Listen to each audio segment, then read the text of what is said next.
ಕಠೋರವಾದ ದಿನವಾಗಿದೆ ಸ್ನೇಹಿತರೆ. ಅದು ಮುಳ್ಳಿನ ಗಿಡದ ಹೊರತು ಬೇರೆ ಯಾವ ಆಹಾರವೂ ಸಿಗದು. ಆ ದಿನ ಮುಳ್ಳಿನ ಗಿಡದ ಹೊರತು ಬೇರೆ ಏನು ತಿನ್ನಲು ಸಿಗುವುದಿಲ್ಲ ಸ್ನೇಹಿತರೆ. ನಾವು ಪ್ರಪಂಚದಲ್ಲಿ ಒಳ್ಳೆ ಆಹಾರವನ್ನು ತಿನ್ನುತ್ತಿದ್ದೀವಿ, ಆದರೆ ಅಲ್ಲಿ ಮುಳ್ಳಿನ ಗಿಡದ ಹೊರತು ಬೇರೇನೂ ತಿನ್ನಲು ಸಿಗುವುದಿಲ್ಲ ನಮಗೆ. ಒಂದು ಮುಳ್ಳು ಕೈಗೆ ಕಾಲಿಗೆ ಚುತ್ತಿದರೆ ನಮಗೆ ಸಹಿಸಲು ಸಾಧ್ಯವಾಗುವುದಿಲ್ಲ ಸ್ನೇಹಿತರೆ. ಅದರಲ್ಲಿ ನಮಗೆ ತಿನ್ನಲು ಮುಳ್ಳಿನ ಗಿಡ ಸಿಗುತ್ತೆ ಸ್ನೇಹಿತರೆ, ನಮಗೆ ತಿನ್ನಲು ಸಾಧ್ಯವಾದು. ಅದರಿಂದ ಅವರಿಗೆ ಪುಷ್ಟತೆಯೂ ಸಿಗದು ಮತ್ತು ಅವರ ಹಸಿವು ನೀಗದು.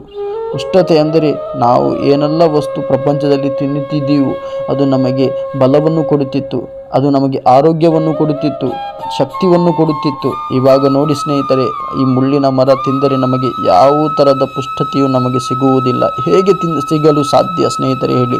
ಮುಳ್ಳಿನಲ್ಲಿ ನಮಗೆ ಪುಷ್ಟತೆ ಸಿಗಲು ಸಾಧ್ಯವಿಲ್ಲ ಸ್ನೇಹಿತರೆ. ಮತ್ತು ಅವರ ಹಸಿವು ನೀಗದು, ಹಸಿವು ಕೂಡ ನೀಗುವುದಿಲ್ಲ ಸ್ನೇಹಿತರೆ. ಹಸಿ ನೀಗಲು ಹೇಗೆ ಸಾಧ್ಯ ಹೇಳಿ ಸ್ನೇಹಿತರೆ? ನಾವು ಹಸಿವು ಆದಾಗ ಒಳ್ಳೆ ಆಹಾರಗಳನ್ನು ತಿನ್ನುತ್ತಿದ್ದೀವಿ, ನಮಗೆ ಇಷ್ಟ ಬಂದ ಆಹಾರ ತಿನ್ನುತ್ತಿದ್ದೇವೆ. ಇವಾಗ ನೋಡಿದರೆ ನಮಗೆ ಸಿಗುವುದು ಬರೇ ಮುಳ್ಳಿನ ಮರ, ಮುಳ್ಳಿನ ಗಿಡ.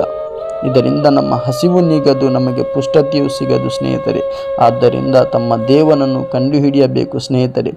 ಆದಷ್ಟು ಬೇಗ ನಮಗೆ ಸಿಕ್ಕಿರುವ ಈ ಸಮಯವನ್ನು ವ್ಯರ್ಥ ಮಾಡದೆ ನಾವು ನಮ್ಮ ಆ ದೇವನನ್ನು, ಪ್ರಭು ಪರಮಾತ್ಮ ಈಶ್ವರನನ್ನು, ನಮ್ಮ ಮಾಲೀಕನನ್ನು ಕಂಡುಹಿಡಿಯದಿದ್ದರೆ ಒಂದು ದಿನ ನಾವು ಸಾಯಲೇಬೇಕು. ಸಾವು ಖಚಿತ, ಸಾವು ಬಂದೇ ಬರುತ್ತೆ. ಸಾವು ಬಂದ ಮೇಲೆ ಆ ದೇವನು ಮತ್ತೆ ಎಬ್ಬಿಸುತ್ತಾನೆ. ಆ ದಿನ ಅದು ಅಂತಿಮ ದಿನ, ಅದು ನ್ಯಾಯ ಸಿಗುವ ದಿನ.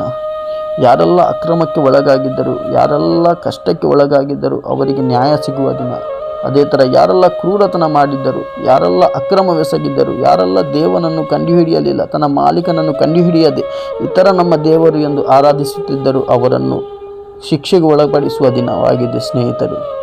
ತುಂಬ ಭಯಾನಕ ದೃಶ್ಯವಾಗಿದೆ ಸ್ನೇಹಿತರೆ, ಭಯಾನಕ ದಿನವಾಗಿದೆ ಸ್ನೇಹಿತರೆ. ಅರ್ಥ ಮಾಡಿ ಕೇಳುವವನೇ ತಿಳಿಯುವವನೇ ಸುಖ ಪಡೆಯುವವನು. ಕೇಳಿರಿ, ತಿಳಿಯಿರಿ, ಸುಖ ಪಡೀರಿ. ಈ ಮನೆ ಸುಮ್ಮನೆ, ಆ ಮನೆ ನಮ್ಮನೆ.